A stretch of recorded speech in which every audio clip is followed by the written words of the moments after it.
Years ago, we had a couple suppliers come to us and say we should look at that sewer cleaning, jetting cleaning market.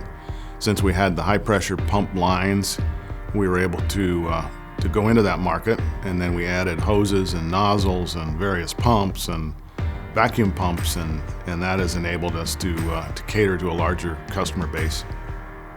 So the industrial division has really evolved quite a bit in the last 2 years. Whereas before, if a customer didn't fit within ag, de-ice, turf, carpet cleaning, jan sand, car wash, we put them into the industrial division. Now we've brought a lot more focus in that division. We're target marketing much better, much more effectively, much more efficiently. We're getting products and solutions out there that actually solve our customers' problems. The group is new.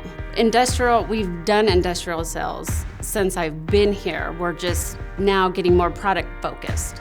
Relative to our competitors, we have the ability to offer a wide variety of products, which is 400 product lines and products that can be sold into the various markets. But we also build equipment and custom design equipment that can go into those markets, which is unique relative to our competition.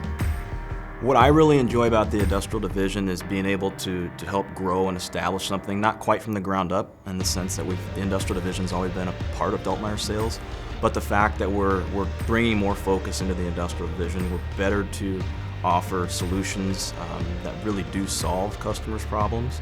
I think at Dultmeier Sales, we really want our customers to have a great customer experience. I think we take a lot of pride in our customer service department and sales department, virtually every department. We want our customers to have a great experience and come back to us. The industrial division, as of right now, accounts for about 18% of our business. I think the sky's the limit. We don't quite know what we don't know yet. It is still relatively new to us with this new approach to the industrial market, but I could see the industrial market being a third of our business within the next 5 years very easily.